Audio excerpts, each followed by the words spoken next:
Welcome, bienvenidos, to another episode of DC TBD.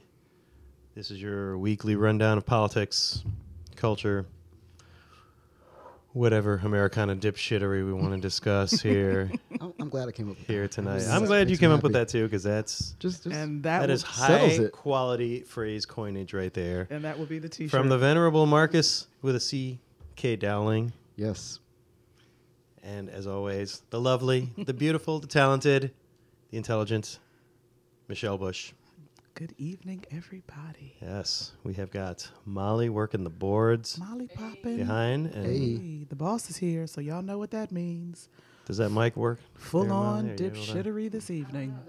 I don't think so. No, I can't. Right. I can't hear it in my cans anyway. She's loud. She's loud enough. We'll hear her.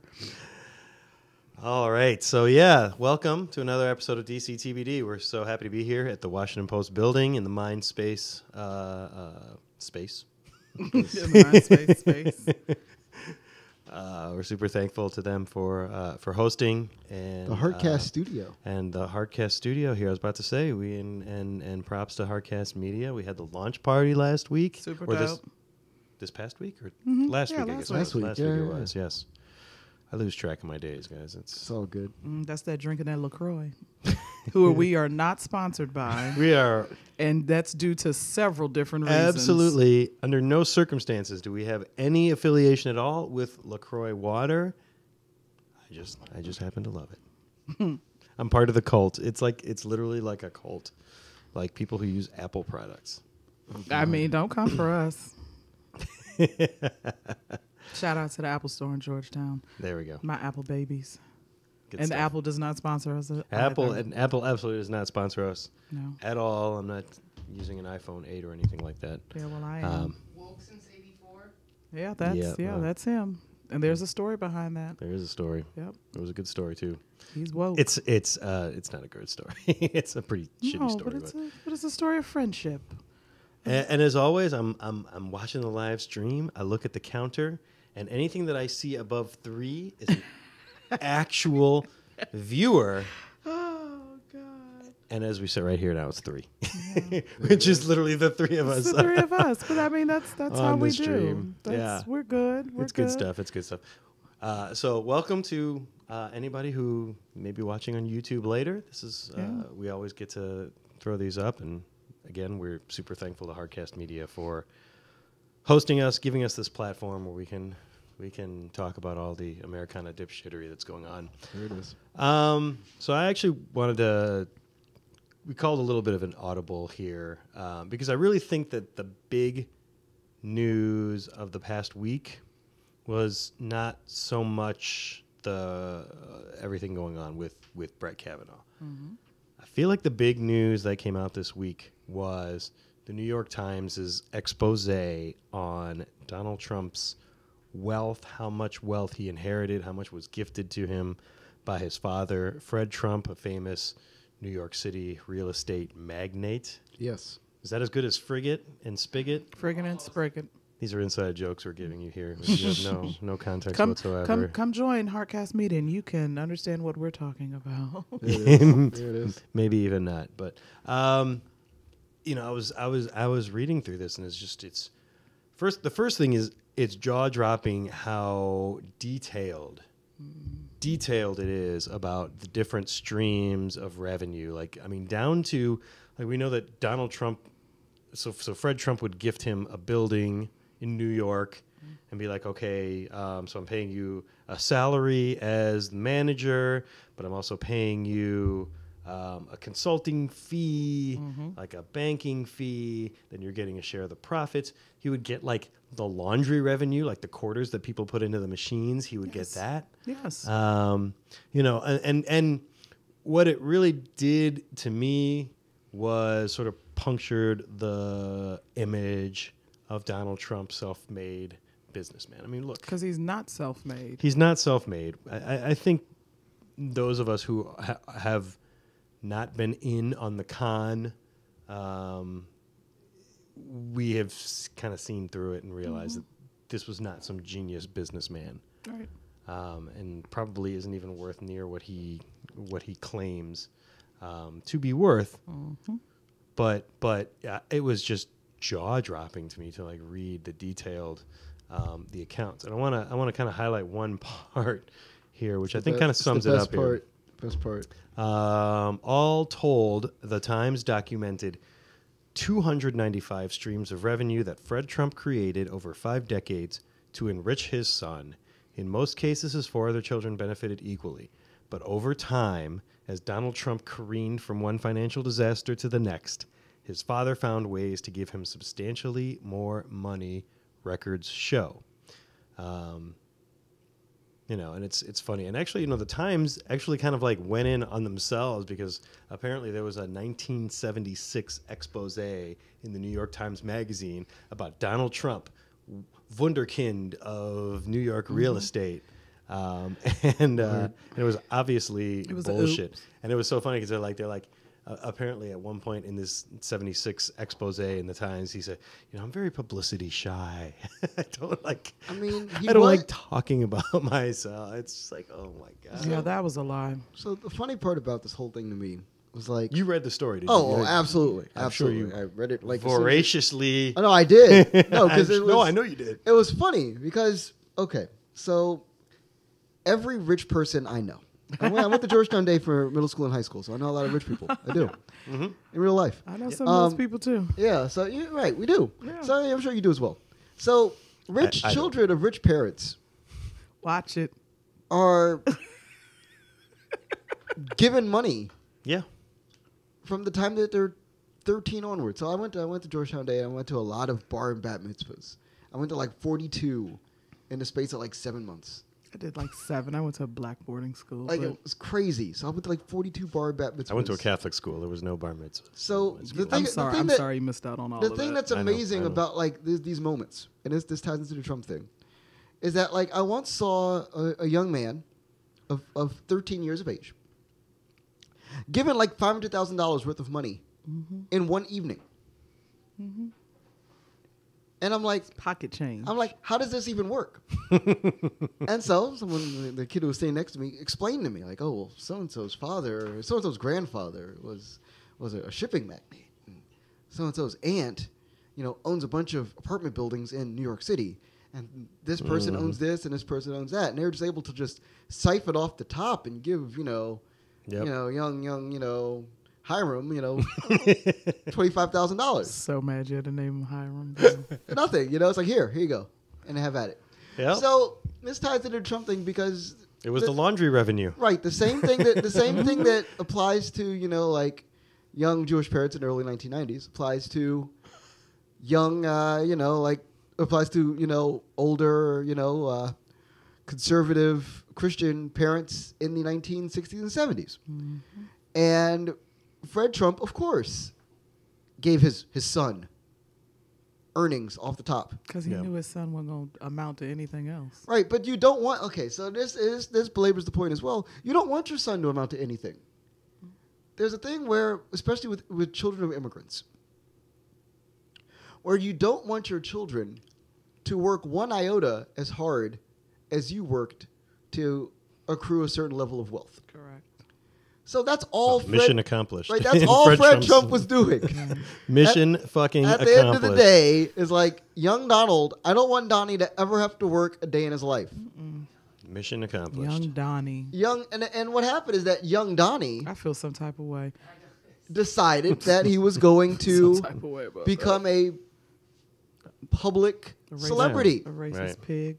Well, that too. But, we'll get there. We'll get there. No, we are there. That happens at some point in this podcast every time. That's kind of baked in for rich white men of a certain age, isn't it? No, and that's what we're learning in America right now. Yeah, that is what we're learning. That is what we're learning. Bigotry and sexism and racism kind of like baked into like the American fabric. It's the thing that we do. It's the lasagna of dipshittery. There it is. Beautiful. Mm-hmm. So that's the thing with what Fred Trump did. He never expected it. Donald wanted to become a public celebrity and become a boxing promoter. Playboy. Right. Playboy millionaire. He never expected that. And then the second when Playboy millionaires could run for president because, he'd been in America for 14 consecutive years and over the age of 35, which that's all it takes to become president, by the way, in case anybody really wanted to know. Live in America for 14 years, be over the age of 35. And $1 billion.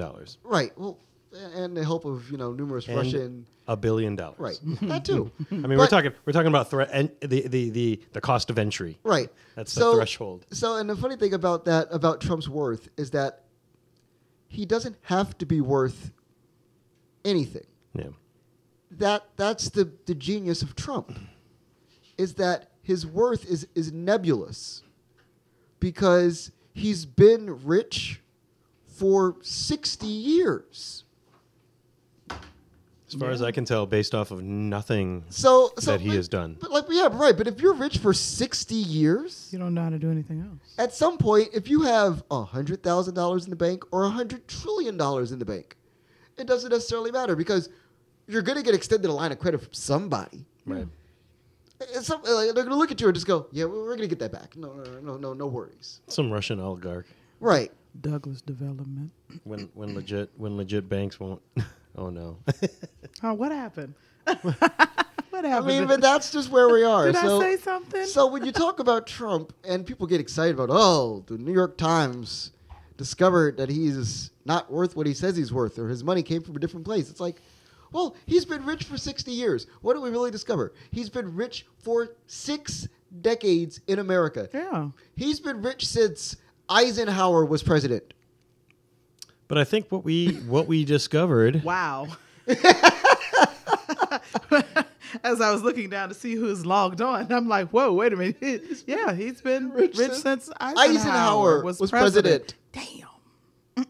That's generational wealth at a whole different other level. For sure. There's no doubt. Fred Trump amassed a huge fortune. Yes. That, as many people who amass fortunes do, left to his children. Yes. And helped them out when they needed help. No, he helped them out completely. Look, I PayPal'd my kid $200 today. I mean, all parents have to do it. We all got to do it. $416 million, $275 $413. $413 million. In 2018 dollars, which is that's a lot of dollars. Apparently, this was my favorite part of last week. Was Donald Trump tweeting about how the Times used something called the time value of money in calculating, current dollars. It doesn't occur to him that's the way you do it. No, but I'm going to break down the humor of all of this, though. Please. By all means. There's 0% of that money still in any of Donald Trump's bank accounts. This is the level of money that this man spent between 1975 gold toilet seats do not pay for themselves. And 2005. There's like a 30-year time space of Donald Trump's life in which he probably spent $415 million. Yeah. In 2018 dollars. The Taj Mahal Casino, another detail from the story, had $1 million a day in debt service. Yes. Right. Like, so that's he needed $365 million. He needed to bring in $3.7 million a day into an Atlantic City casino just to break even. Yep, just to break even. Which he didn't. How much? Which he did not. $3.7 million. $3.7 million every day that he had to bring in to meet payroll, keep the lights on, service debt. In debt. So if that's the case, when was the Taj Mahal was built in like 87, right? 88. Yeah. So he was in with the Russians right after the financial So he's been in with the Russians. So he's been in with the Russians since like 88. Probably longer than that. No, because but think about it. Who are the only people in 1988 the Russians who would have access? The Japanese. Well, I'm sure he was in with them too. But you look how long it took him to try to break into that market. I think there wasn't that kind of Russian money in 87 and 88. So that would be Japanese money. That kind of Russian money, I think, really started to germinate in the 2000s. Right, but he got into trouble and his dad wasn't around to bail him out, and he needed to find the money somewhere, or else he was actually going to have to get one of those shitty apartments that his dad rented out to people. That's a crazy conversation. Because he's good for it. He's Donald Trump. He's going to find the money to pay you back somehow. I don't know how anybody thinks he's good for it. I'm going to put you on the show. Right. You'll be a star. No, but think about it, right? The conversation you have with the Russian oligarch where you're like, I need $1 billion. Mm-hmm. Let me think. Let me ponder that. Like, just imagine, like I have a problem going to like, you know, like as like, you know, someone who like I venture capital started a professional wrestling organization. I did. Mm-hmm. I had a problem going to somebody and saying, I need $25,000. Look, I was trying to figure out who I was going to ask for $20 to get me here by Uber this evening. So, because I had missed the bus and I didn't want Molly yelling at me. Think about that when you say, hey, I don't have a mic, I can't defend. So you think about it and say, hi, Mr. You know, Solzhenitsyn. I'm sorry, can you spell that? Like Alexander Solzhenitsyn, you know, who is a Russian Soviet dissident. Right. Not in any way. Right. Sorry, what? Not in any way. First last name I thought of. First last name I thought of. So in any event, Mr. Ovechkin. Yes, I need $1 billion American dollars. $1 billion. And it's like $1 billion, Mr. Trump. What could you ever possibly spend that money on? Oh, let's golf see. Courses, my television show. This all sounds like it's going to be very profitable, and we will arrange the financing for you through our network of offshore accounts. Throughout the world. Throughout the world.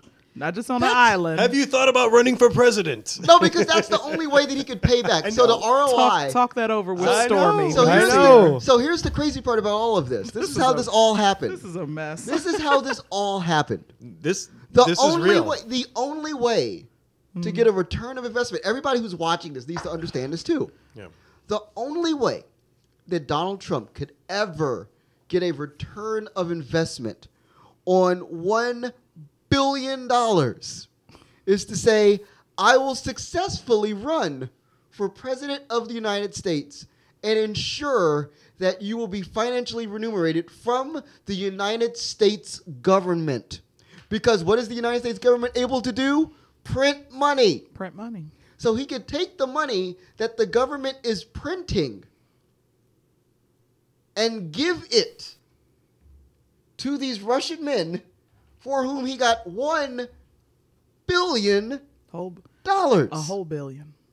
I think he just gives them the laundry revenue. But I mean that's and while we're up here just doing laundry. So here's what's funny, right? Is when people talk about Rayful Edmonds, they talk about like Nicky Barnes, and they talk about all these people. They're like, oh, they're horrible drug dealers. They laundered so much money. Nah, they were pretty darn gone smart. By comparison to these people that we look at as like American pariahs. I watch YouTube documentaries about them at 3 o'clock in the morning. Yes, you do. You know, I do. And you're like, wow, they're horrible. You're in a constant search for the truth. I am. The truth never sleeps. Never. So you're like, these people are American pariahs. They need to be demonized with minor chord symphonies behind their faces. By comparison to what Donald Trump is doing right now, these are like C-level. These are like petty C-level criminals. Mm-hmm. Yeah, it's crazy. It's absolutely crazy. He's stolen the American government. He's the top. He's the top criminal right now. He is the top. That's it. Yes. But if you're is what makes the whole Supreme Court thing all the more galling. But that's why. I know. Well, I know. Believe me, I know. That's why. So, do you think they had a beer after he was confirmed? I know. Donald Trump doesn't drink. He's a teetotaler. I'm thinking that they did something like him and his Diet Cokes. I'm thinking they did something like the Jose Canseco, Mark McGuire, Bash Brothers Bash kind of thing. They were like, yeah. Yeah. Wow. Bro down. Like of course. 80s wrestling right there. Yeah, that's what I'm saying. That's where we're at. I mean, Donald Trump's a WWE Hall of Famer. Yeah, unfortunately, I will never forget that episode. It's in my brain. Just a really quick Kavanaugh anecdote. You look at the guy's forehead, and you can just tell. How many cans of beer do you think have been crushed against that forehead? Oh, God. Just a few. Just not enough to knock him down some damn steps. Clearly, like if that was one of my buddies in Catholic school, he would have had some kind of nickname about we would have called him the Crusher or something. Yeah, like that. I mean, why do you call him the Crusher? Well, look at that forehead. Oh. Yeah, clearly. Just an aside. Just an aside. Little Supreme Court humor there. Unfortunately, none of this shit is funny. There's very little humor to be found in the Supreme Court. Kavanaugh. I guess the one saving grace for the moment, because what I really wanted to talk about was not so much the whole Kavanaugh denouement from like the whole Dr. Ford incident and, you know, some kind of ways that people feel about it. I really wanted to look at what are the cases coming up on the Supreme Court docket this year. What are the things that he's going to be ruling on? And there's, you know, a couple of issues that you could see a 5-4 split, but by and large, I didn't see a lot of like real haymaker type cases, you know. There's obviously plenty of opportunities for him to do my thinking jurisprudential damage. My thinking here is that the real thing to watch. Did my burp just go on the mic? Oh goodness, God! But I know the real thing. I'm drinking LaCroix. So the real thing. We are not sponsored by. So LaCroix. The real thing to watch are cases that end up in the Supreme Court. So like cases that get appealed now. Cases that are granted certiorari? Right, yes. Yes. Up to the point where they can hit the Supreme Court. So if you're, trying a case of abortion in, say, California, and you get it, up through the ranks to the Supreme Court, and I'm not saying out loud that this is going to happen. It's going to happen. But this is what it is now. Here. If you can, because this is the Trumpian way, we have learned now. If you see what we have now with the replacement of NAFTA, and exactly how that took place, where Trump went around Canada, because he knew that Trudeau was going to be problematic, and he knew that Nieto was going to agree and sit down and say, "Okay, cool." Because Nieto's a pussy. Right. Let's have this conversation. Cool, great. And then you use that leverage, and you look at Canada and you say, "I mean, we're going to do this. We're going to run it right around you if you don't sign this." And then they immediately kowtowed. So it's to say they could do the same thing in the courts. Any piece of any judgment that the Supreme Court has levied that is against the Trumpian doctrine, which is what I call it, you can find a case and start moving it up. Oh yeah, that's what's going on. For sure, that's what's going on. To the Supreme Court. There are organizations, 501c3 organizations with billionaire funders, and that's all they do is litigate abortion cases. Right. And you know exactly what their briefs say. Their briefs to the court, to whether it's Court of Appeals or the Supreme Court. Argument A, Roe versus Wade, is bad law, should be overturned. The right to abortion is not found in the Constitution. But if you don't agree with that argument, then we still fit within Roe because we're not unreasonably restricting abortion rights. We're just making it so that poor women have to drive thousands of miles and leave the state in order to get an abortion. And understand again that the key point to that is that these people have so they're giving the courts. I don't mean to interrupt. I'm sorry, no Marcus. No problem. I know this is your wheelhouse, so I feel good with you with it. They're giving the courts an out, especially the conservative courts. You don't have to knock down Roe versus Wade. All you have to do is find these onerous restrictions on the right to an abortion as not unreasonable restrictions on the right to abortion. Well, we've talked about it on the show prior to, when his name first started circulating, how he said, is he going to be the problem? Is he going to be the problem vote? Is he going to be the good vote? How is this going to happen? And we feel like, Roe v. Wade, if changed, it could be pushed to the state. We've talked about that on here. And there's plenty of states that will outlaw abortion. Yeah. That just will. Quickly. But here's my thinking about the trouble. Right away, I think there's states that have trigger laws so that if Roe versus Wade is ever overturned, these laws immediately go into play. So the thought and there's, I think, 13 to 15 trigger laws around the country, and you could probably name the states off the top of your head. Yeah. But the trouble with Kavanaugh is that, and he's very troublesome on many levels, but the biggest trouble here is you would hope that an appellate court would catch wind of this and, push back and, not allow for something to be overturned. But if you work your way up to the Supreme Court, it's immediate. There's no conversation. So it's a rubber stamp. it's like you can't, like, you get to the Supreme Court with this case and you think, okay, we're gonna have a fair, conversation. No, like the last thing that you want, the last thing, is if you're trying to like work with an abortion case. You see it like, okay, we'll get it up to the Supreme Court. It'll be okay. We'll have a good, fair, honest, decent conversation. No, the last thing is to get it to the Supreme Court with any type of liberal legislation that is to be decided in a court of law. I look at the Supreme Supreme Court. The last thing, like I said, the last thing you want is for the Supreme Court to get involved now. The last thing. That's the last thing liberals will want. Right. But understand what has taken place here, which has been a revolution in conservative thought that started with Roe versus Wade. Right.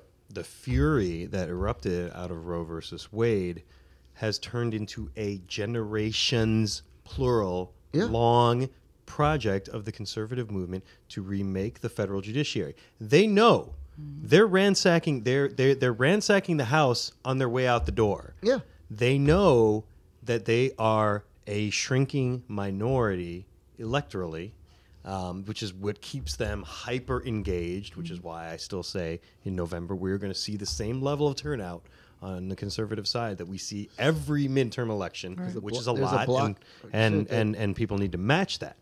But the Supreme Court is their last line of defense against the future incursions. I have always said, we could you could easily envision a situation. You could easily envision a situation in which January 2021 comes around and there's a Democratic president who's defeated Donald Trump. There's a Democratic Senate and a Democratic House that came in 2018. I'm not saying that this will necessarily come to pass, but that's not a wild possibility. So you have this all of a sudden now Democrats in unified control of government. Let's pass Medicaid for all or Medicare for all. Let's pass whatever immigration reform that offers a pathway to citizenship for every undocumented in the country. Right. And you can have this in this great liberal triumph. And it's going to work its way up the courts and the Supreme Court, and by a 5-4 decision, boom, with Associate Justice Brett Kavanaugh authoring, of course, that's why he's there, the majority opinion, right? Is going to strike that down. And the other problem with I heard that, and the other problem with Brett Kavanaugh is going to be this: he resists talking to Robert Mueller to a point where Robert Mueller says, okay, well, the D.C. grand jury is going to subpoena your testimony, right, President Trump. And President Trump says, wait a second, you can't subpoena me. I'm the president. Right. That's a case that's going to work its way up to the Supreme Court. Right. I think we pretty much know how at least 4 of the justices will rule on that. We know how probably 6 or 7 of the justices would rule on that. And then it is going to boil down to, does John Roberts find that our president is above the law? Does Samuel Alito, is he like the next moderate conservative justice? It's crazy. Because it's not going to be Kavanaugh. It's not going to be Thomas. No. So who do you think is worse, Thomas or Kavanaugh? You know what? We'll have to see. No, I'm serious, because this is a conversation I was having. Because, so he was confirmed, and like the next topic was, all right, how do we move to impeach him? Well, I was like, dang, dude, y'all didn't even let the man raise his hand yet. We can ready to impeach him? Okay, work that out. Figure that out on your own time, because I really don't see how that's going to happen. The way to impeach him is through a simple majority in the House. The way to remove him from office is going to be to have 67 senators vote to remove him, correct, which is a near impossibility. Yeah. And so if you're not going to get that, you're not going to get any of the positives from impeachment. All you're going to get is the negatives from impeachment. Yeah. And the Republicans learned this lesson in the 90s with Bill Clinton. Yeah. They impeached, they couldn't get him removed. Like if you go for the king, you've got to kill the king. Yes. Right. Metaphorically speaking. I do not advocate No. Best violence not miss. or murder. You But best yeah, not if you miss. go after the king, you best not miss. And they missed, and it hurt them. They're not, and that's so. It hurt them in that midterm. It cost a lot of those guys their seats, including Newt Gingrich, who was the architect of the whole strategy of digging into Clinton and impeaching him. So if you look at what the conservative, junta is doing at this point, yes. Bill Maher calls it a slow motion coup. Well, that's what it is. That is what it is. They've paddling through mud. They've got the let's see. They got the courts. November is going to be fascinating because if they okay, so the level of hubris that one will expect to see in 2020, if 2018, if a month from 2 days ago, that's the name of the less show. than a month. Right. We're less than a month out. We're less than a month out. If what happens on November 6th is what I expect to happen on November 6th, and they clean up and have a majority, the level of hubris you will see from the Republican Party, the Republicans. You think the Republicans are going to win and keep their majority in the House and Senate? Okay. Because here's the thing: we're going to have a few victories. The level of hubris. If that's the case, maybe we shouldn't have an election night show. No, there's a because here's the thing. Because the one thing that's then missing, that they then have the ability to do, they're going to shove, is that coalition of white men who are strong voting bloc at this point. That's what they're looking at now. Right. Poor whites and rich whites together as a voting bloc, unified to support a conservative agenda. Mm-hmm. And the level of hubris of just that in itself will rival what Reagan looked like in '84. Mm. The level of sheer, again, Americana dipshittery that we can expect from something like that. Because these are all blue-collar, hardworking American men. Wow. With their wife that they did not cheat on lies. Or rape. Lies. And their 2 kids and their white addiction. picket fence, and their wife with her opioid, and their kids. The kids have the opioid addiction. And the dog. So that's a thing. I mean, it's a frightening thing to consider that we're going to slide back to mid 1980s Americana in the midst of 2018, 2 years removed from Barack Obama being the president of the United States and being at the most progressive that America's ever been. To see such a sudden regression, I worry for people understanding what that means and understanding how to move in the face of that. Because sudden aggressive protesting movement is not the way to handle that with angry white men with guns who want to use them. Yeah. Not the best way to move. Suddenly jump up and protest and ride in the streets. No. So it'll be fascinating to see, number one, who the liberals are who are willing to be conciliatory, and how many of them share my skin tone. Oh, boy. I don't know how many share mine. Yeah, there you go. I think one of them does, but that's neither here nor there. And then what that hard line of the Democratic Party looks like, and if it could be bipartisan between the children of Bernie Sanders and the children of Elizabeth Warren. Oh my goodness! Something to think about. Can she not run? She's strongly considering it again. No, I need her not to. Tell us your issue with Elizabeth Warren. It's not necessarily an issue. I just, like Bernie, your time is up. You've done well. You can rally the troops. You can get them to come out. You can hoo-ha but to run this country, no. I'm not. No. Everybody wants Camelot, and I think that's a problem with the party. I'm going to ask you about that. I don't know if we've talked about it before, Ian, but I feel like there's a problem with the Democratic Party, and it ties into this Kavanaugh mess, and it ties into all the stuff we were talking about. Been a problem with the Democratic Party. Where Democrats that run for president especially feel a need to ascribe their entire political progress to needing to meet the level of acceptance by the party and then by American people at large of the Kennedys and the Camelot age. Yeah. That's the thing I think, and I just wanted to get your thoughts on that, because as the staunchest Democrat on this panel, I think that there's something about that. Trying to say I'm not that much of a Democrat. Not like this guy.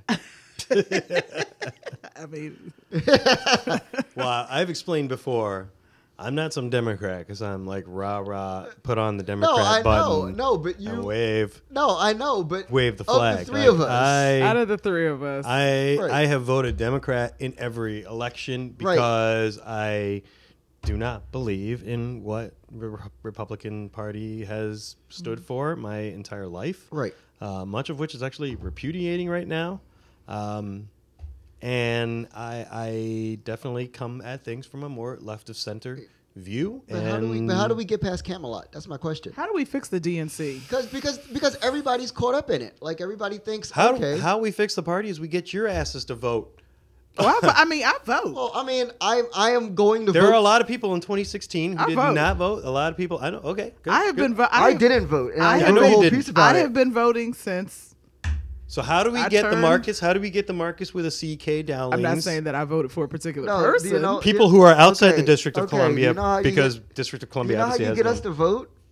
Is you find a nominee that's willing to get past this Camelot horseplay, this horse manure of thinking that you have to you have to even Obama played right into that pre-existing concept of what democratic excellence looks like. Yeah. Mhm. Yeah. And it and the sad part about John F. Kennedy, the man was president for 3 years. Yeah, not even. I think 2 years. He was president. November of '63, and he was elected in. So he was president in January '61. Yeah. He was president for Through 2 like years. 2.5 years. For almost 3. The man was president for 2.5 years. Yeah. He's the president. He's the reason why we went to Vietnam. Yep. Like, there's not. It's not the reason we escalated it Right. into a war in which we but drafted he was young men. But he's and- the one who was like Vietnam. Things we could do there. Things we could do there. good foothold. Yeah.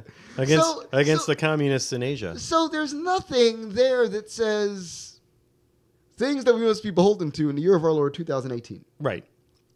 So I'm like, but the Democratic Party seems to feel that this is a thing that's okay. Every person that runs, you have to be able to toe the party line. You have to be able to smile with 40,000 white teeth. You have to have a wife that's willing to be a public figure, but not troublesome in any way, shape, or form. You have to have numerous children. You have to also be able to be approachable to the Republicans in such a way that you're able to pull at least 1/3 of that party voting for you. You just described Mitt Romney. But Mittens had 17 children. Oh, Mitten. He had 17 children, Mitten and his didn't- wife had 50,000 teeth. And the problem with Mitt is that Mitt over excelled. I can't even get the joke out. Not even like, but that's a thing. Yeah. So Oh. what does the party have to do? Because I don't know the answer. Because it's not. I think that Ocasio-Cortez opens the door to what that could look like. Mm-hmm. I don't think she's the answer per se because she doesn't. Okay, God, I'm gonna sound like a traitorous black person saying this. She, Uh-oh. Hold on, Black Twitter. Hold on. she does not speak well. When you put a microphone in front of her face, she is not at a point yet where she is able to She's not as fluent. elucidate her point in a way that makes people believe that she's believable. At this point, she And- has served exactly 0 days in Congress. Right. She's not. No, And but she- and she's she- and but she- people super think, fluent and on she- people think and that her- she served 1,000 already. And her team can hire a great PR communications. Matter of fact, Events DC. Events DC. But I'm just Marcus saying. K. I know, we're it's here, a lot, but- it's a lot we could But do. there's a thing there. I feel like it's a real issue that I wanted to make sure that we touched on. What is discussing what is this. what is the thing that the Democrats are too beholden to Kennedy? But completely beholden, Okay. thoroughly. So And there needs beholden to to be- Kennedy. But there But needs to be- if Democrats, like I will say this, my mother, a refugee from Cuba, and most Cubans of her generation are Republicans because they feel like Kennedy fucked up the Bay of Pigs. Exactly. And, Another thing he didn't do very well. Yeah, another thing he didn't do very well. But Like my mother adored Kennedy. She's a Democrat to this day because of Kennedy. Is there something wrong with having the misty watercolor memories of the way we were? Yes, because they weren't that good. It is because the way we were, like, there's great to have great memories of, but if you're seeing that we are suffering because of the way we were, and especially when it comes to the DNC, when it comes to how we look at the next president, like we've got to come out of this Camelot mindset. Let me say this: it was great when it happened. We saw also what happened to it. Well, none of us were alive to see it, but I wasn't even an inkling. But I will say this: I mean, you talked about the way we were and how things weren't that great, but did things not? I mean, we got a civil rights bill. Correct. And I'm not going to, by no means, as we sit here today. Are we going to talk about Lyndon Johnson? And we're fighting for it. We're fighting for it. Okay, we're going to talk about the fact that Lyndon Johnson passed it, but he wasn't for it. So it's like he signed Lyndon ain't our savior. He signed his name on a piece of paper and was like, all y'all just do what you do. He specifically said that it was Kennedy's legacy right. that he used. I don't want Martin coming back up in here now. He used President Kennedy's assassination to push through something that Kennedy had already been on board with. Right. He signed his name on a piece of paper. By no means am I sitting here saying Kennedy was some sort of like savior of black people. By no means am I saying that the Civil Rights Bill of 1964 he's the first solved player. all the racial problems. Like I'm not saying that. But is Kennedy really the one like to shit on? Yeah. He has to be. Why? I mean, he can get a little gas, but I'm not going to shit on him. He has to be. Get a little gas. Because look what trying to approximate Camelot has done to the party. It's suffered. What has it done? What has it done? What has it done that's been negative? Bill Clinton. Uh-huh. Bill Clinton became president by literally standing there and like boilerplating. Okay. Would we have been better off with George H.W. Bush? No, we wouldn't have been. But here's the problem. Here's the problem with Bill. Lots of problems. The problem with Bill. There's no one problem. Is that he was not adequately prepared to do the job. In retrospect, like, and this just because I was watching. Okay, so I was watching Netflix because this is what I do. Yes, what you do. I was watching the '90s documentary from CNN, and. Truth never sleeps, people. And as early as 96, H. Ross Perot is looking at NAFTA and going, what's going on here, man? Oh, Perot. I heard what are we doing here? Perot debated with Al Gore on the Larry King show. And he was a phenomenal... I remember. And he was absolutely right. Perot was right. Debater. The point was dead center. In regards to where we're at right now with Donald Trump, like, you know, just like whitewashing NAFTA off the books. It's gone. Yeah. He was dead on. So if you look at this in retrospect, you're like, wait, we elected this man largely because he boilerplated John Kennedy. And he had the same problems at the end of the day that John did. And if the media were more reactionary in 1964 as they were in 1995, 1996, there probably would have been a way to impeach John Kennedy in 1966. There would have been mutters. I don't know.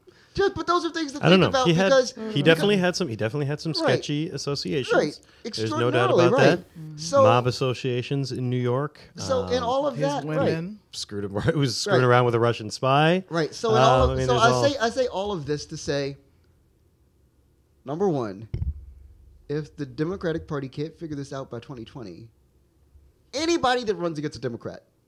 I say it's Kanye. I've said if it's Kanye or Trump or anybody, not say his name anybody tonight. who runs against a Democrat, if the Democrats are still willing to follow this goofy, notion of what it takes to actually be the president of the United States.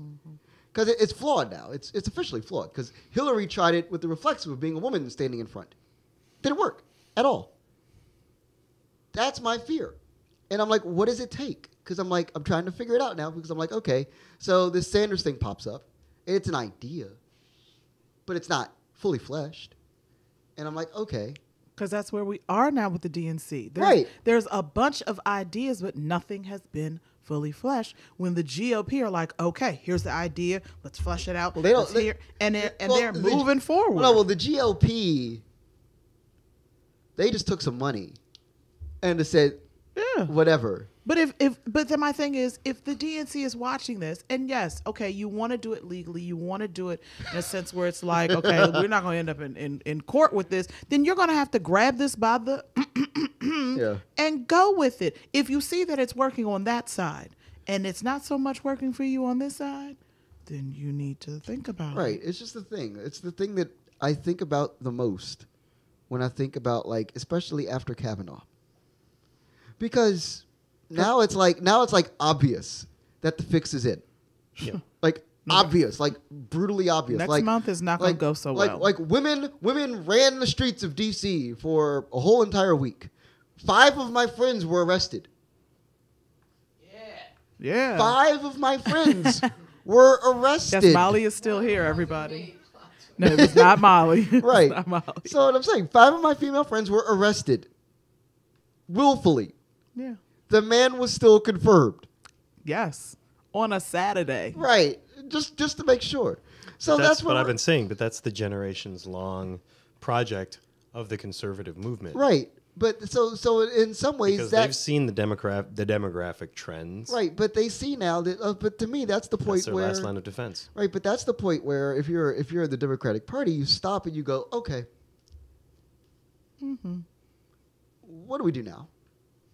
What's the game plan? They should have asked that 15 years ago. Like, what's the game plan? What are we doing here? Because clearly, the game plan has to be to replicate the Obama coalition, which is a coalition of growing cohorts versus a rapidly shrinking, diminishing, and dying off cohort on the other side. See, this is my thing. If Barry wasn't cool, that would have worked.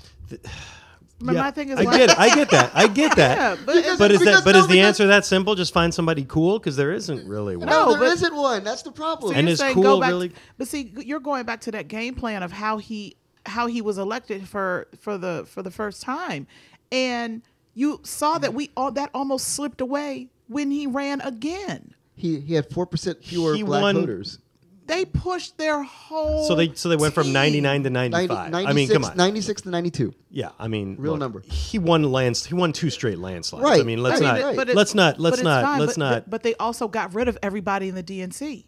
They were like, all right, thanks for the great election. Second time around, y'all have a good one. No. But the thing that Hillary did, Hillary dropped the ball and everybody had to take the L. Well, yeah. After Hillary dropped the ball, clearly. But I guess my question, my issue is my issue is as follows.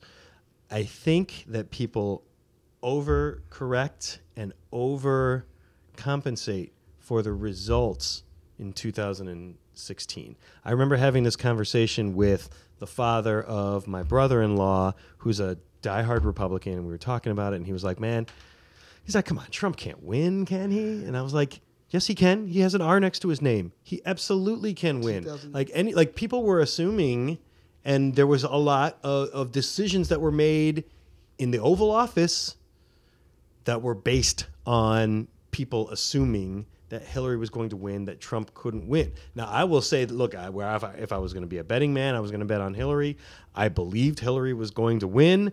I was shocked, but the notion that it couldn't happen, that was never entering my mind. I mean, I listened.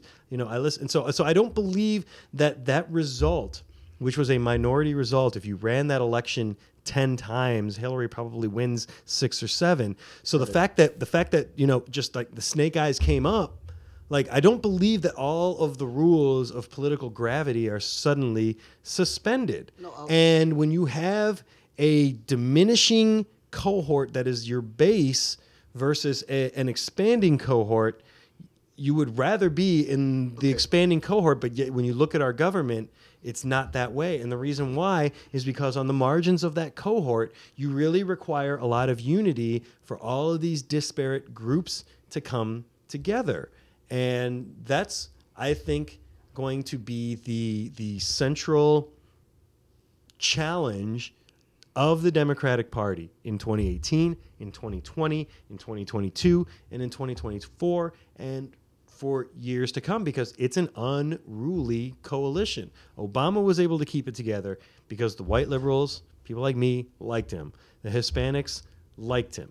And obviously black people were going to come out. Love him. And there's probably pictures there's going to be pictures of Barack and Michelle Obama and their kids in black people's homes, I imagine, for a generation to come. Yeah. Just like Kennedy's pictures. I will say this too, by the way, I have a Kennedy picture in my home. But I know you do. But so I'm gonna compare it. I'm gonna make a.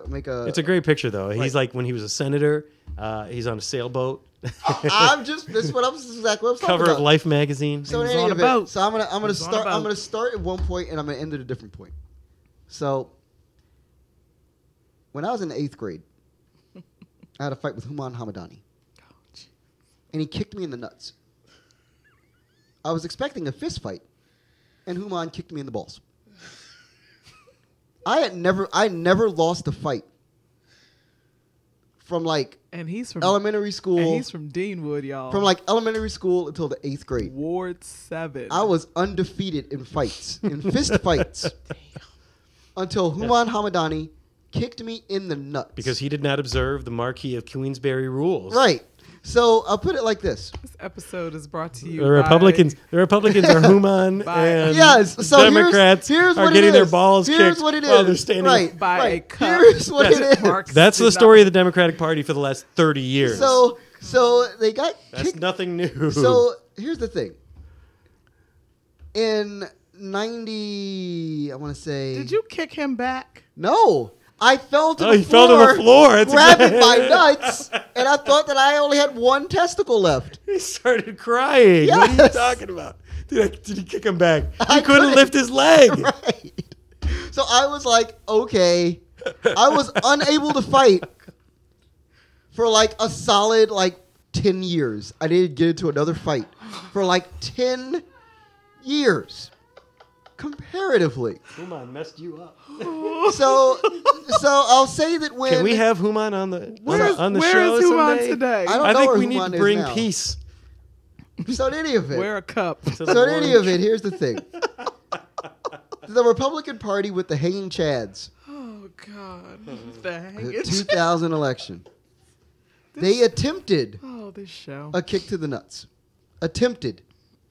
Swing and a miss. Swing and a miss. They maybe foul tipped him a little bit. Swing and a miss. It was a foul tip. That looked like a home run to me. No, but hanging that was chads. George W. Bush sitting in the Oval Office, was it not? Hanging chads. It seems like they hit a home run on that one. No, because they were able to stand back up and continue to fight. And Barack Obama is what happens when they continue to fight. They're like, okay, we're going to get back up. This one, where the woman who ran, Hillary Clinton, won the popular vote by 3 million votes. Yep. And is not sitting in the White House. It is not sitting in the White House. The Republican Party, or rather the Trumpian regime, the goons, kicked the squaw in the balls. Squaw. Thoroughly, lodged the balls somewhere up around their nostrils. Oh my God. Waiting for the balls to descend. So they can kick him back up again. It's going to take a good 20 years. My God. Jeez. This is where we're at. So, you have to understand that the level of statistical aberration that occurred in this election is astounding. It's an astounding statistical aberration because it wasn't even an election that was contested by stats and numbers and facts and figures. No, it was an election that was contested by a level of skullduggery that is absurd. Yeah. As getting kicked in the nuts in the 8th grade. Well, that's the story of the Democratic Party. We're going to take a really short break, and we'll be right back. Yes. It's cool. I apologize, guys.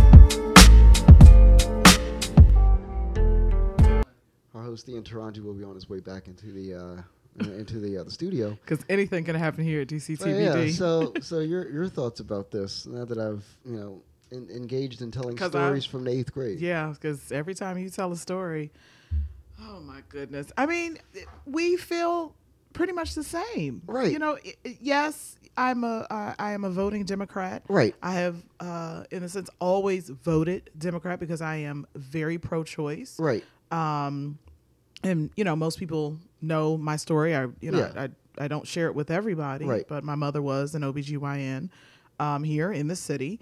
And I grew up in the clinics. Right. And I have seen more than meets the eye. Right. And we're not just talking about in Southeast DC Of or in course. Alexandria, Virginia. I'm talking about Kensington, Maryland. Right. Of course. So the Mrs. Kavanaugh of the world. Right. On their Saturday morning appointments. Of course. So here's my thought in relation to what I said is, what's the point in voting if you know you're going to lose? But because that's effectively what Trump did in 2016. It is effectively what happened, and unfortunately, you can say that, but then when you turn and look at the 92% of the Ward 8 residents that did not come out to vote in the primary, and possibly the 92% of other areas in the United States of America that do not come out in November to vote in the midterms, then leaves us with that notion. Because it's different. Yeah. It's different in the sense of Right. this is what we do. Yeah. We are political. We are, I don't want to call somebody uneducated that doesn't vote, but we're involved in a certain type of way. Yeah. So, that's how I look at it. I vote, and if somebody is on the ticket that I don't like, okay, let's go ahead and break it down.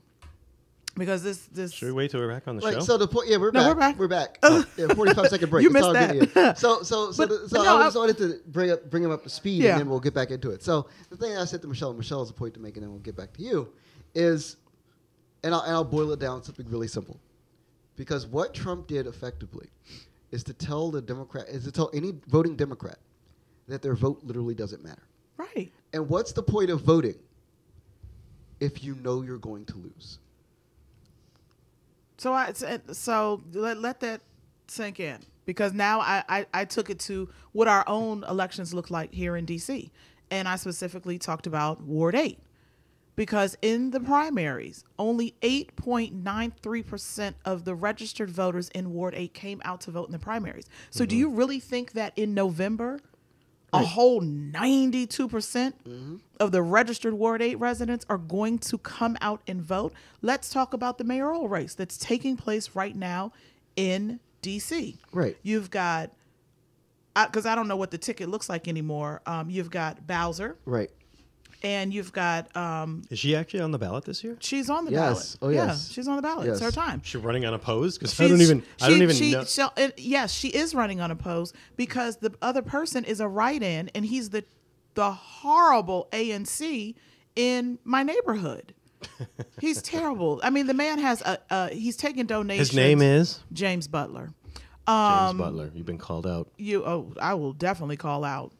You've been called out, Butler. Yeah. Yeah, the bullshittery. That he was the person that was in that terrible video of the mayor down on Benning Road talking about the called out. Yeah, talking about the shootings, and she basically had to bogart Kathy Henderson. So this is the drama. Shout out to ANC 5D. Those are my homies. But this is what we're up against. So in November, I have to vote for somebody. Well, both of those people won't be getting my vote, but I'm still voting. If it's a write-in vote, if whatever, because that's the only other vote that I can do, or you leave it blank. I had to vote for somebody. But let me put it to you this way. And obviously, I think we're trying to extrapolate to other jurisdictions that actually get representation in Congress and not the District of Columbia. But extrapolating that. Let me break it down for the folks that may not. I agree with you that even if you don't like the choices, you should still get out and vote. And the reason I believe that is because people died. Yes. So that we can do that. Horrible deaths. And a lot of people around the world would kill to have that right. But we still see it every day in the sense of, for us who watch BBC, get up in the morning, and we see what elections look like in Africa, in India, in all of these other... When they have to have UN representatives come in to overseers. Right. Exactly. Overseers. I mean, we see people that are traveling the way that we did during the Civil Rights era. But here's my point. Here's my point. And I agree that you should exercise your right to vote even if you don't like the choices. But at some point, there's a party in power that is actively looking to take away your votes. Yes. And well, not mine. No, ours. Half of your vote. Not even. Not even, because I'm citizen. No, but they like the citizen Latinos. The citizen Latinos are, maybe 10 years ago you could say they were like 50-50 to be conservative. Right. So you make a very good point. Yes. So nobody's trying to take my vote away. No, they're trying to take. They're trying to take your vote away. Oh, yeah. And so they effectively did that in 2016. That was my point. They did it in 2016. I mean, we saw, and they will do it again in 2020 and 2018. So 2018 too. So it comes to a point where the vote is not just a vanity project. And so if you're not picking somebody who has a reasonable shot to get elected, why are you voting? I used to work for a PR firm. You've got to pick one. And is my whole argument. And so after the election, we went black for a day, almost 2 days. Boss came in. Well, he sent a text message the morning of, because we left the office late. We were up and we were scrambling, because obviously we're a PR firm. We're non-biased. We were hired by some individuals to work for a particular party. And we're just sitting there, mouths open. And it was just like 1 o'clock. I was like, all right, I'm Ubering home. Good night. Because I'm done right now. Got a text message the next morning. Go black. Say nothing. And that's what we did. Got back in the office the day after, and it was 2018. Wrote it on the whiteboard. 2018. What do we do? Who will it be? How can we do this now? And we literally laid it out for the next 6 months, what it should look like. And nobody listened. Nobody listened.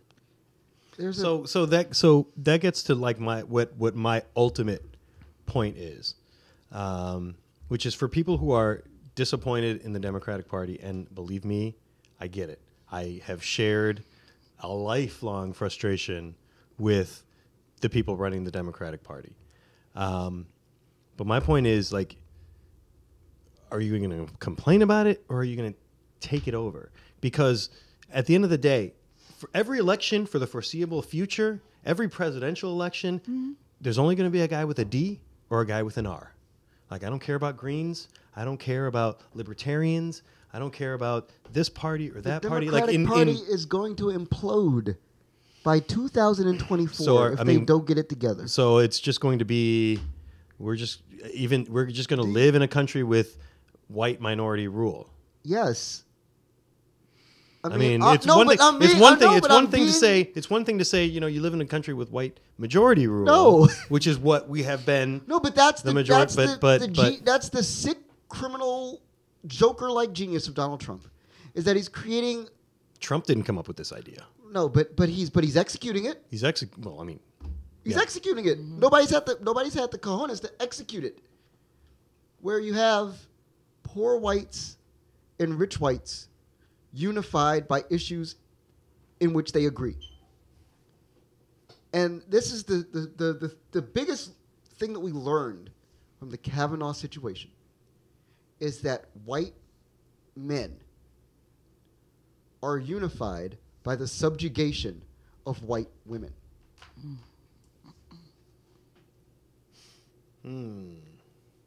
First and foremost, if there's any one thing that we learned, because anytime you sit there and you say, how can you say that he's guilty without... And then you're like, you watch the testimony and you're like, this man is clearly guilty. He was guilty when he sat down. He was Right. guilty when he started So, it's crying. like, so you're like, okay, so if that's what you think, and you have a wife and you have female children, then they're second-class citizens and you're the first-class citizen because you're the one that brings home the real bacon.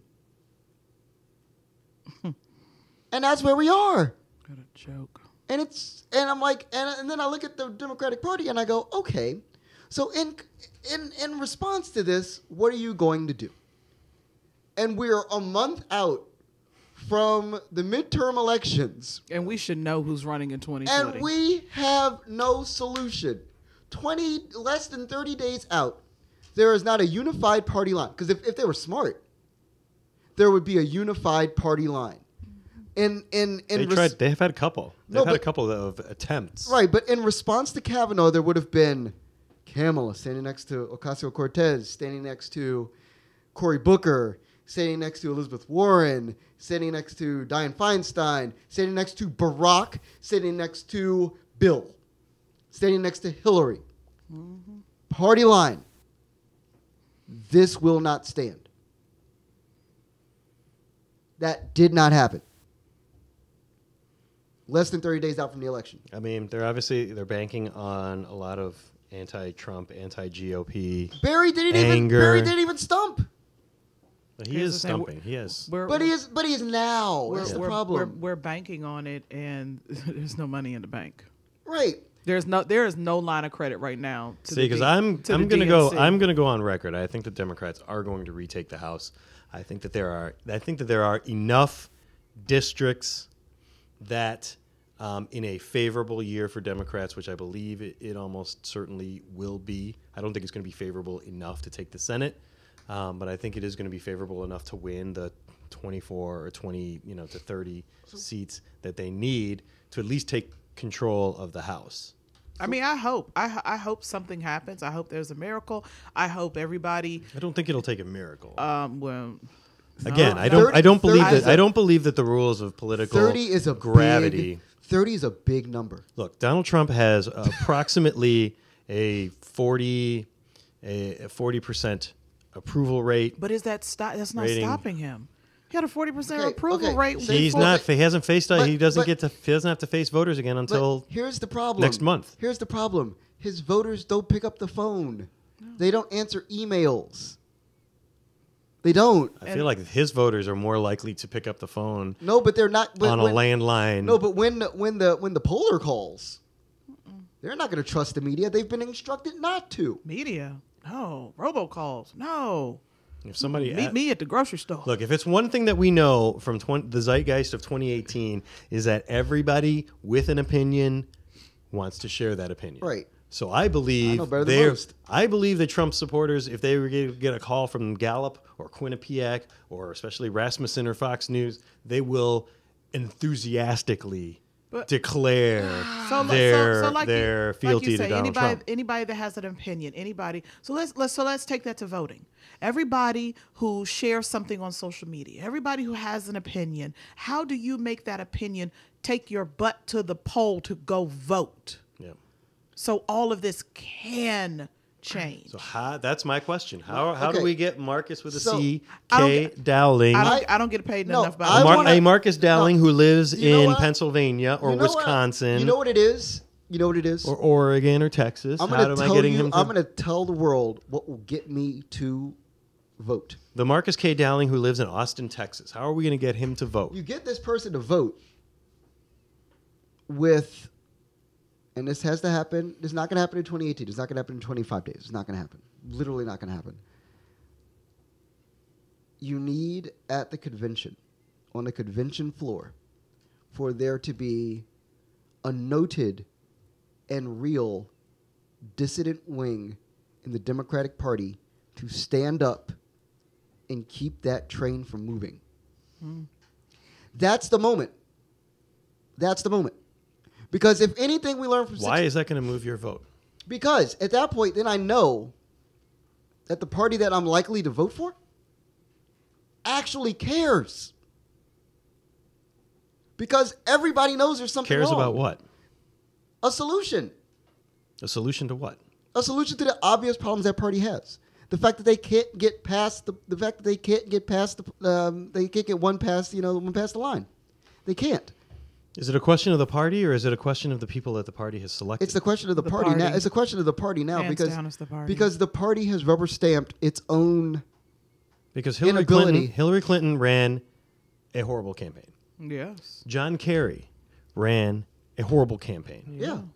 Al Gore committed political malpractice Yes. in On the his 2000 campaign. in the 2000 campaign. The only Democrat in my lifetime, the only Democrats in my lifetime too, who have been effective campaigners Bill were Clinton Bill Clinton and Barack Obama. Yes. To me, it seems like if you've got a good candidate, Democrats can win.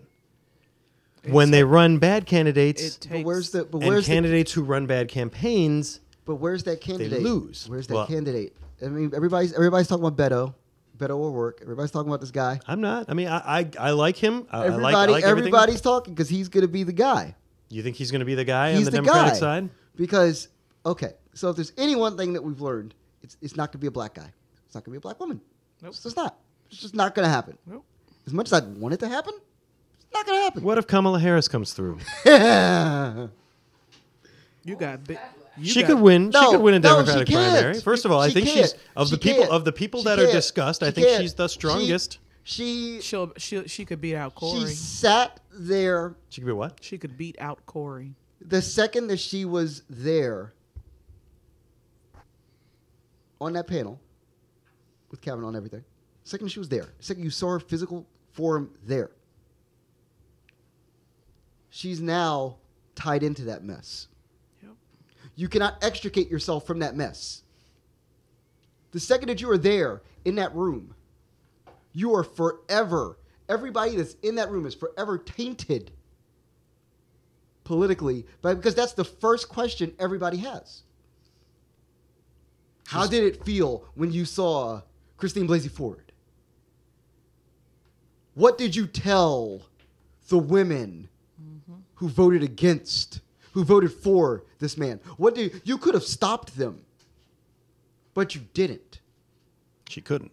No, but people don't know that. You understand? Like this is the American People voting don't, yeah, populace. people don't understand the I get it. I get it. finesse of how this works, Right, how they a don't vote know. works, So- of how sitting on that dais works. The second that you're sitting on that dais, Outside of us and You've- some other people, they don't understand you're- that. Look, I think if we're ranking Democratic candidates for 2020 at this early stage, I think Kamala Harris is at or near the top. yeah, but she's not a winner. I think she's at the top. I think if Joe does decide to run, and it's a clear shot, Joe picks Kamala. I put it like this: like, I mean, if He does not pick Corey. I don't think anybody's going to get a clear shot. I think we're going to end up with probably somewhere between 7 and 10 people on the Democratic side running, and it's going to be a huge and on that side, stage, and it's going to get whittled down And on that whittled side, down and whittled down until we're down to and Kamala and Corey I don't know, duking it out. and I don't know, And I ain't and I don't and it ain't know. gonna be pretty. No, and I don't not know gonna be those if the two. Democrats It's are not going to be Corey.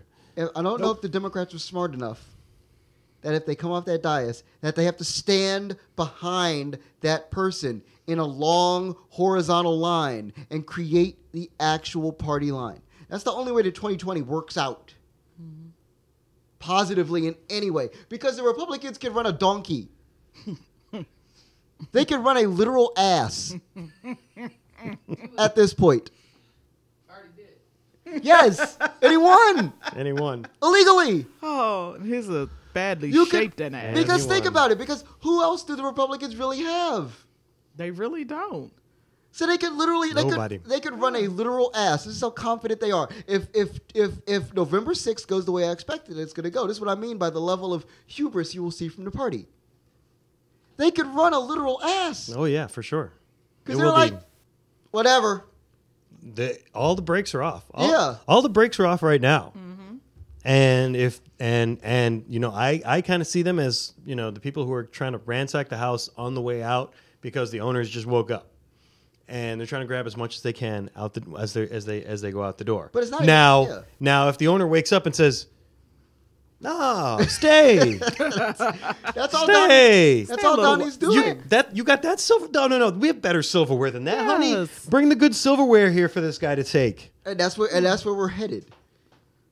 And I don't know. And the thing is I don't know. Yeah, there's no doubt. Look, if Republicans continue to hold unified control of the federal government after the midterm election, the brakes are off. Not that there's been any effective break in the first 2 years of the Trump presidency, but like for sure the brakes will be off. Everybody at the table, stop for a second and think about the 2020 election for a second. If it's I've thought about it all. if it's not Corey, It's if not it's gonna not be Corey. Kamala, I still think it might be. if it's neither Corey nor Kamala, nor neither Elizabeth Warren, Ugh. nor Dianne Feinstein, or anybody that we know, Or Bernie Sanders. or Bernie Sanders. No, So it's no. Joe Biden Joe Biden. Or- v. Donald Trump. Right. Like think about Scranton versus Manhattan. think about the level of like absolute disinterest that the that the American public will have in this election, and where it leaves both parties. well, moving forward. Screwed. That's what it is. hold on a second, because I don't believe that I don't think anything that Donald Trump is involved in at this stage No. you can describe as something that induces disinterest. No, it does. There's, I think, because the Democrats could run an orange, and there's going to be at that point an electoral because at that point, groundswell we're in favor far of past- oranges. Because at that point we should just have a TV show. At that point we should just officially call it a simulation. Yeah. Because that's all you're going to get. You're not going to get any actual politics or any actual conversation, any actual discussion that you don't know that you're going to hear about already. The 2020 campaign is for anybody is literally just going to be a review of what happened It's going to make you really depressed. when he was sworn in. It's going to be attack after attack. There's going to be nothing strategic that whoever it is going to be able to do to get our minds off of the past 3.5 years. It's the thing to think about. It's the thing that makes this show the most important thing. One of the most important things in my world, is because at some point, somebody somewhere has to have the conversation about how do we solve for this?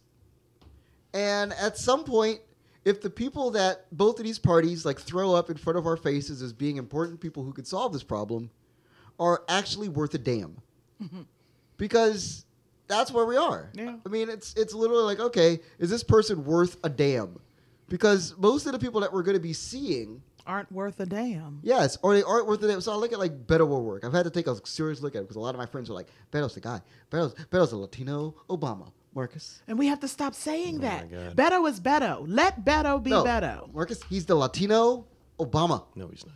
And I said, Just let Beto be Beto. and I'm like, okay. And I looked at this man and I was like, okay. Barack wasn't the black Bill Clinton. He wasn't. He was Barack Hussein Obama. Right. So let Beto be Beto. I hate when people do that. But Barack was the best one we ever had. He was. Barack, listen, Barack is the best politician I've ever seen. He's Yeah. the best, Right. best campaigner I've ever seen, the most disciplined politician that I've ever seen. You wanted to see him come out of the door to have a press conference because you were like, yes, We're going to get some real... gonna get some He's gonna real be awesome. He's going to be You're gonna be charismatic. you're gonna be able to understand him and look at that suit that he has on today. Yes, we like that. He made it did. look easy. He made it look easy. made it look really easy. and made it now look we have easy. and now we have a guy in office who And makes there's it no- look impossibly hard Yeah. every day. Impossibly hard. So Because he's not a strategic thinker. He's Yeah, not yeah. somebody who thinks multiple steps. I'm sorry. in I'm advance. sorry. I'm really sorry. I hijacked the show this week. No, you didn't hijack it, but I. Hijack what, man? Are you not the D in DC TBD? I'm a guy, so So- I just wanted to make sure. But I knew that we had to have that conversation. You're the dipshittery. Yes. I love you. Is Marcus? Here's the question: is Marcus mansplaining or blacksplaining? I don't. Okay. I I'm don't like 100% black-splaining. That's black explaining. no, because black folk. If you ask, okay, so like my final point on this whole thing. If you asked the black person if Donald Trump was going to win the night before the election, at least 75% of black people I knew what the deal was. Yeah, I had a lot of black people who were like, "He's going to win." I'm like, "No, he's not. So- He's not." so I would go if- through my litany of reasons So why I'm not. gonna say- No, so it'd be like, as the black man in the room again, I'm gonna say that 2020 is going to be the most like depressing presidential campaign Very much. of all time. Y'all better I get- wasn't around for Warren Gamaliel Harding or William Howard Taft or any of these other people who were presidents who just kind of like when you learn about them in history class, you're like, he gets a paragraph, yeah, he gets a paragraph. Okay, cool, I guess. and then James Garfield was elected president, right. and then Woodrow Wilson was elected president, Yes. and he did. Yes. So I feel like that's where we're going to be at because this is not. It's going to be a slog. Chester A. Arthur. Yes. Anybody? Yeah. Anybody? Like this is going to be a slog. It's going to be ugly. Very. Well, we very. know that. It's We gonna know be that. ugly. Very. It's going to be a slog, Very. and whomever the Democrats like nominate by attrition. Yeah. Well, I mean, They're going to stand up against a literal ass and possibly lose. Yeah. That's why I think Uncle Joe can take it. Uncle Joe gets an ass. I got Uncle Joe in that one. I think Uncle Joe can take it I with Kamala. am an optimist. And that is. I want it to be until they. And that until is- they and that's I'm an why we- optimist, and and that's why we I love believe, and I believe that the things that are happening under this government are awakening civic engagement in this country, and it's I awakening believe hats that and protesters. Hats and protesters. look, I'm pretty sure everybody who wore a pussy hat on the mall is going to vote. Yeah. So, Okay, Great. like Amy so. Schumer got arrested on purpose. Yes, she did. And I have no doubt that Amy Schumer is going to vote in November. She will. The key is when people vote, when more people vote, when there's higher voter turnout, when more people are able to vote, it inures to Democrats' benefit and Republicans' detriment, which is why Republicans have worked so hard for so long to disenfranchise people. And I've actually heard the argument from some Republicans when I brought up, the whole like voter ID. Like you realize the in-person voter fraud is statistically, doesn't exist. But Lies. statistically, I mean, the number, when you talk about, 200 million votes cast and you can point to like 3 cases, that statistically may as well be 0. So it doesn't happen, but we know from studies that it disenfranchises voters, mostly minorities. Trump won Wisconsin by about 80,000 votes. There's a study that Wisconsin's voter ID law had disenfranchised upwards of 200,000 people. Correct. Now, it's not to say that all 200,000 of those people would have come out to vote had they been eligible. So, I mean, it's hard to run the counterfactual, but that's a shitty state of affairs. Oh, but just And so I guess what I fail to understand, and this is why I get to ask my black friends. yes. If you know that that's the state of play, why aren't you rah-rah Democrat? Why aren't you more rah-rah Democrat than I am? It's the same reason why Leon Spinks lost Who to are Mike the- Tyson in 90 seconds. Who are the Supreme Court justices that a President Hillary Clinton would have appointed who are not Neil Gorsuch and Brett Kavanaugh? Would they vote in favor of environmental organizations over companies? It's a pretty good bet. Would they vote to retain the Voting Rights Act? Would they vote voter ID laws as unconstitutional, which they certainly are You by don't- you- by every metric of constitutionality. You don't even have to ask that question. Obviously, the Voter Rights Act would have been probably first up if Hillary would have been voted in. That is definitely something, although, Hillary, we know our issues, with her and things that have happened. But She called me a super predator. That's all I know. yeah, that all I know. because she's got Do you a know the full context? I mean, it's she has Yeah, I know she's the got full to context. she's got to come above that. She's got to gain the trust back Right. of us that she called that.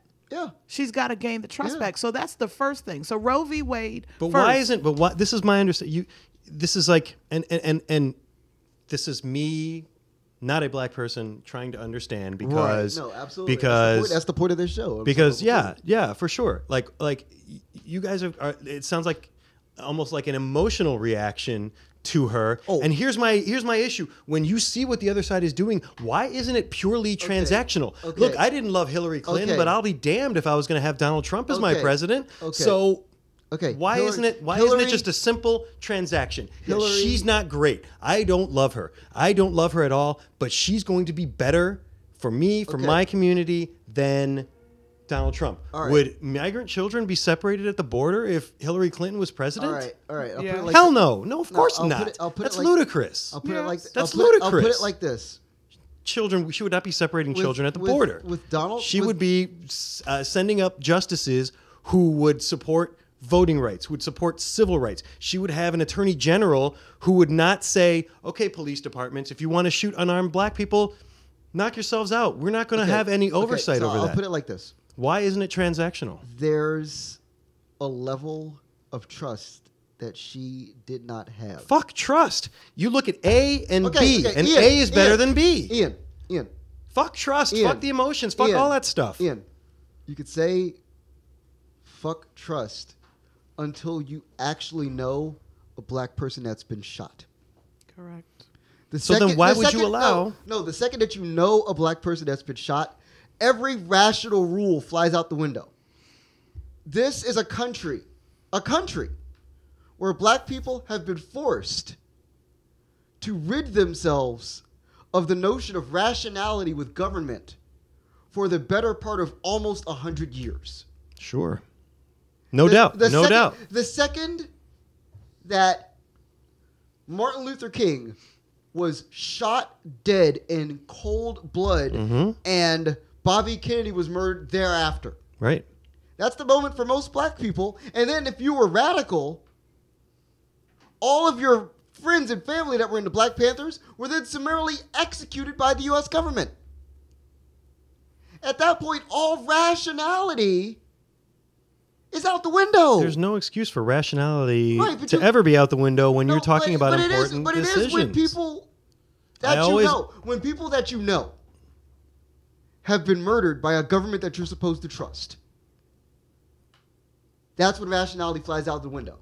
And so for most black people that vote, I can say this, most black people that vote, you're not voting from a place of making a rational choice.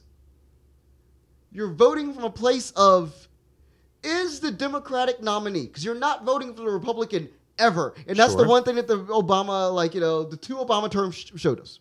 Mm-hmm. You are never voting from a place of saying, am I voting for the Democrat or voting for the Republican? You're voting for the Democrat. And the only time you actually vote is if the Democrat does a significant job of A, apologizing, Yep. and then B, promising to defend your ass before you defend the ass of any other American citizen. Because you either saw the people that were deigned upon to lead your culture and lead your people to freedom, 400 years of history. It says freedom is the issue. And when they shot King, for a lot of black people, that was shooting Harriet Tubman in the head. Yeah. Yeah. That was shooting, every person that ever attempted to lead somebody up down the Underground Railroad in the head. Then when they shot Bobby Kennedy, that was saying that the white ally, the best white ally we had, because he was part of Camelot, Mm-hmm. was dead. Yeah. Then, when Huey Newton's addicted to drugs and Fred Hampton's laying in a pool of his own blood with 300 bullets under his bed? That says everything. And the second that Hillary Clinton does not implicitly, thoroughly apologize for calling young black men super predators, I don't care about the context. The second that you say it, it's like when you say the N-word. It basically was saying that. You have to apologize. You can't not apologize for that. And she never did. She skirted it over. And I will tell you, I did vote for her. Right. But it's hard, though. It's hard. I did. My Because you made a transactional decision. And it was a rational transactional it was decision. not it was not an easy decision for me to make, to push that button and vote for her. I would have never voted for the other candidate. Right. Never. Right. But it would have Although been, I will say I have other black friends who did vote for it would have been a write-in vote for me. But yeah, so we'll get to that in a second, and the thing about it is that my grandfather, my mother's side, was the director of the Civil Rights Division for the Highway Administration, then under the Department of Transportation. So you're talking civil rights is all up in my family. My great uncle, I talk about a lot, was the football coach for FAMU.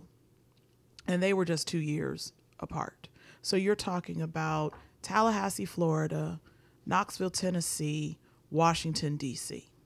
So that's how we go. My grandfather drove his car up and down these highways when it was time for elections, when it was time for marches. That is what my grandfather did. So every time it is time for me to go vote, I vote on what he did. So to be called, to see, I'm not saying right is right, wrong is wrong, but I vote on what is in my blood. Yeah. And I don't mean to make this like a what's wrong with black people. No. Like there were a lot of the percentage of Latinos who supported Trump was much, much higher than the percentage of Latinos who supported Obama, and they came out in lesser numbers for Hillary than they did for Obama. And then obviously white people, white women. Can I be frank 54% of white women voted for Trump. Like there's a lot of. Can I be? Well, that's incorrect. I wish I had a mic right Can I be frank to talk about? Say it louder, Molly. Well, it is incorrect. Out of the 50% of the women that voted, 50% of them were white. So that means 25% of white women voted for Trump, not 50% of white women. And I think that matters because only 50% of actual women voted. Yeah, we gotta break those numbers down because even like what was it? I 9%. mean, when we talk about those percentages, they're obviously voters. So 54% of white women who voted in 2016 voted for Donald Trump. But I think that matters when you're turning people against each other. I'm- You can't say that half of the women Right. you see Right, in the world right. voted for Trump. I mean, That's I'll put it. incorrect. Yeah, I'll say this though. Fair enough. I'll say this and though. and I'm certainly not trying to pit anybody against each No. other. I mean, we were No, just it's- talking it's earlier a- about like the Party key, line. the seemingly unsolvable key for Democrats is getting all of these disparate groups So- to show up on election day. I'll put it like this: the reason, and this is a problem regarding election day. The only reason why any minority or marginalized person would vote for Donald Trump is because they don't fucking care anymore, and they're voting for entertainment. Burn it down, entertainment. Yeah. That's all it is. And so when you look at that number of people, Which is great until that cross I have party to sit lines. across from an undocumented woman who's been beaten in her country, and I'm telling her, well, Jeff Sessions actually says you shouldn't get asylum, and But then you know should be what these returned back people, to you your know what these country. people can do though now. What's going on my Twitter right now? Let me see. I don't have to look at you in the face. I can look down my phone. Yep. I can look at my Instagram. I mean, Doing it for the gram now. Cool. I get all that. You could be so so. That's I the can- thing. I can People totally can be see- disengaged now. Like that's the difference. Even 10 years prior, Well, I actually think you we're. couldn't be disengaged. I Now actually people can be think we're disengaged. seeing. I think that's flipped. I think we're seeing more engagement now than we saw prior. Michelle has always said Obama was elected, and then people just kind of stopped. They did. They went to sleep. Yeah, they went to sleep. That There's no Wednesday, doubt. everybody was like, all right, great, black president. We don't have to worry about this anymore. Yeah, And yeah. that's a problem. Yeah. It was a problem with the DNC because they let everybody go back to where they came from. And they Thank- lost 1,000 thank- state legislative thanks. seats. Thank you. Those Since Obama was individuals should elected. have still been sitting in those grassroots offices and working on what was going to happen in the next election. Electing Barack Obama Yeah. is the greatest miracle in the history of American society. It was great. It's a miraculous thing. It's almost like the second coming. The black Thank man you, with the Jesus. middle name of Hussein infiltrated the system. twice. I called it from the jump. I called it Twice. from the jump. It's a miracle. But honey, I know that y'all have some favorite things and some good stuff. Do that we is- even have time for favorite things? I Fuck it. I think because I if mean Molly says fuck it, then fuck it. I Fuck think it. we need to end on a good note. yeah. Yes, All we do. right. Yes, All we do. right. I'll All tell right. us some good Favorite things. thing. So I'm gonna start. Michelle, tell My- us your favorite thing you saw this week. My favorite thing actually has not even happened yet this week. If you all see my lovely shirt that I am wearing, shout out to the Caps, our best winning team here in the District of Columbia. And of course, the design is by yours truly, Miss Molly over there. One Love Massive. So what has not happened, my favorite thing of the week, is H Street Festival. So it is Hey, going to now. be on Saturday. So we want everybody to come out down to H Street. We will be out there. We'll shout out a location. I'm going to be helping Molly at the table all day, except when I need to go take a potty break and everything. So please just come see us. H Street Festival. For those that live in Northeast, on depending on which side you're on. This is something that's very special to us. It started. We always have block parties. You have them in Trinidad. You have them on the Capitol Hill side, and everything. We used to have a big block party on Orleans Place that Mr. Geach used to do.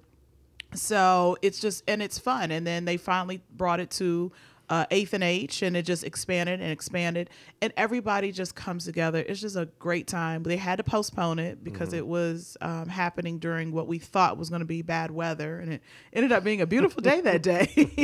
Funny how that works. So anyway, this Saturday, H Street, what is it, 10 to 7, All something day, like all that. day, yeah. So just come to Union Station, walk down the street. Don't worry, the X2 will of course be running, but it'll be detoured. How about the trolley? The who? Trolley shut down. The hunk of junk, the $420 million hunk of junk. Wait, the trolley shut down? Yeah, it's shut down because it goes straight up down H Street. So we shut that down. Oh, I see. Yeah, we shut But it's that not down. shut down ordinarily. No, it just sounds like it has tuberculosis. Anyway, Oh, boy. hunk of junk. Anyway, so that is my favorite thing of the week. H Street Fest. H Street Fest. Get after it, people. Come Get after down.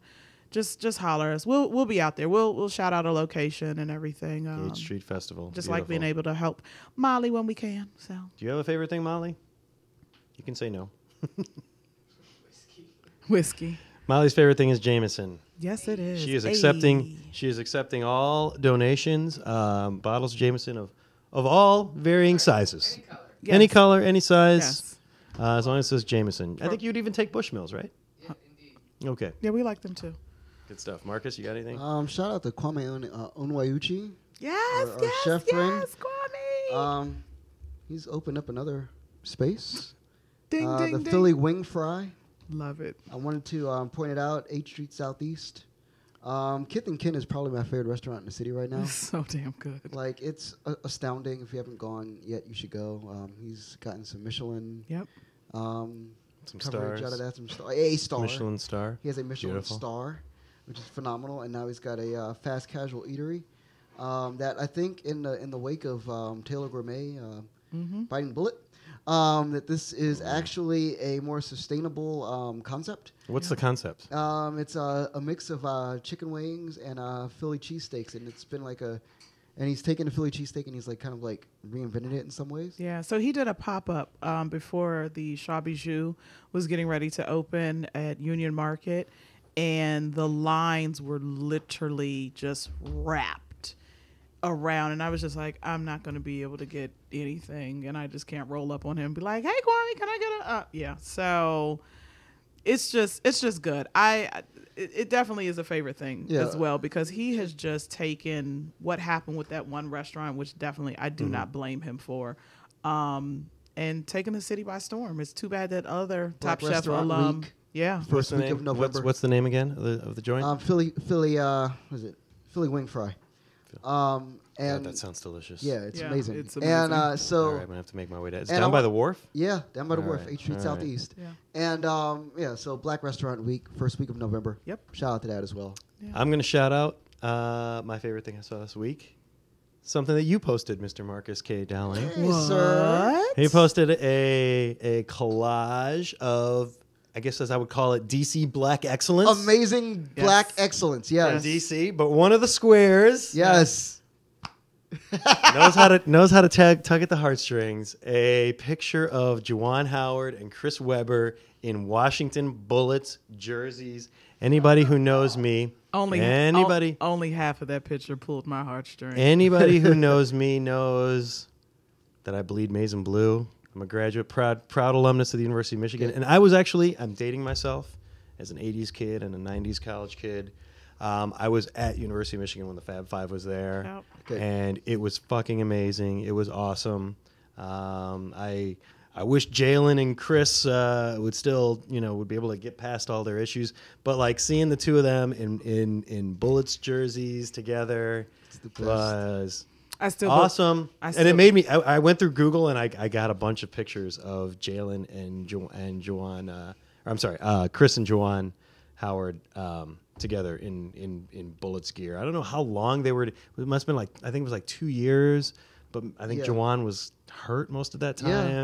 And that so was they weren't necessarily on the court a lot. And that was they played the Bulls in one of the greatest I remember that playoff series of all time. That was And not seeing one of the everybody, greatest and then everybody. playoff series of all. That was the series where the Bulls swept them, but each game was like a 5-point game. Yes. And everybody gets mad. great. Everybody looks at me crazy because I'm not a Juwan Howard fan, and I just totally believe that we should have gotten rid of Juwan instead of getting rid of Chris. I mean, he had a big. Okay, next week we're going to be DCTD. Next week. I said it. Michelle, this is your last show with us, and we're really sorry to see you go. 7 years, 105. 7 years. Fine. 7 years, 105. I cannot stand Juwan Howard, and he should have been sent away. You want Jim McIlvain in the post by himself? No, nobody wanted that. Whatever. We could have gotten anybody else. Shout out to Rod Strickland. I ran into Rod Strickland a couple weeks ago. That shot was pure. Shot was pure. Shot was pure. Strickland, Calvert Shady. I love it. Yeah. All right. I think that wraps up another action-packed episode of DC TBD. Thank you to everyone who is enjoying the show. Please go ahead and rate us. Tell your friends about us. Yeah. Comment, share, subscribe, all that good stuff. Because we're bringing this Americana dipshittery. We're bringing it out every week. T-shirts coming soon. Every week. Bring it out. Yep. And we are absolutely, under no circumstances are we sponsored by LaCroix bottled water. or their cockroaches. Or their cockroaches. They don't have cock. That's nasty. See, if we had a Bish Sesh, it'd be on. It'd be fucking on right now. Anyway. All right. We're out, guys. Thanks. Good night. Peace. Peace.